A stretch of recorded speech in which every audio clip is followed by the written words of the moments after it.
ma ta yi sauri ta kawo mana lemon nan ta tsaya tuntunin tana ta wani mana abin nan. Allah ga shi ce shakewa nake kuma lemon nan nake Kai bukata mu. tana shakewa kar ta sa ban kama ta ba.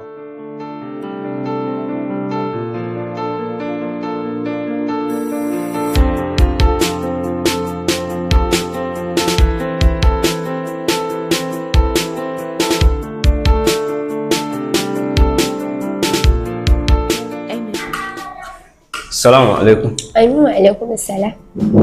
Allah barkan ku dai. Allah zan iya zama? Bismillah. Oga. Barka dai.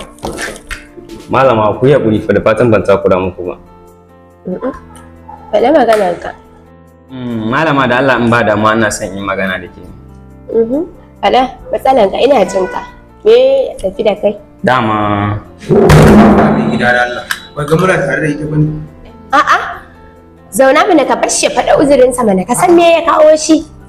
Ka bar shi faɗa damuwansa mana baka san me ya kawo shi ba. na gode. Ina jin ka. A tsawon lokuta da dama ina mai yawan binki a baya a duk inda da ki je. Ina mai yawan shigowa anguwanku saboda in dinga kallon ki. To kuma ni sai dai a gaskiya na kasa fitowa in fayyace miki abin da yake a rai.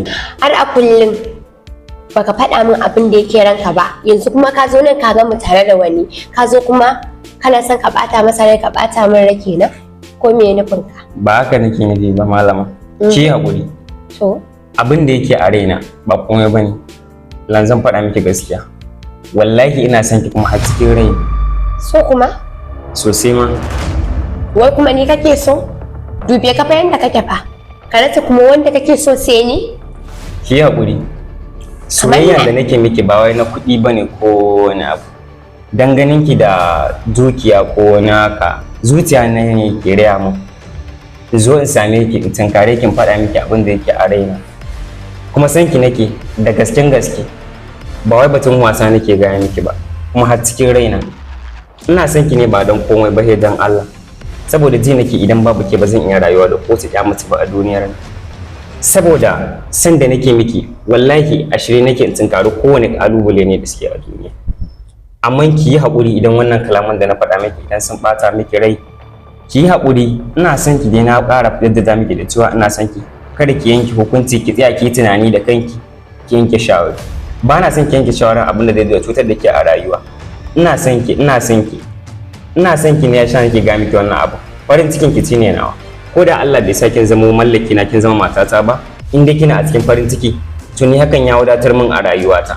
Farin cikin ki dai shi nake so. Ko da ban same ki ba. Kamar yadda na faɗa miki, ki zauna ki nazari, ki yanke hukunci, kar ki yanke dan yankunci abin da zai zo dame ki daga baya.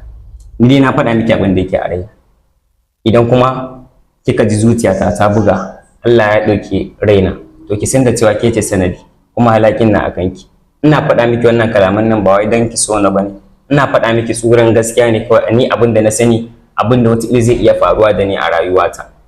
Na faɗa miki wannan na ƙara maimaita miki. Ki yanki hukunci ke da kanki.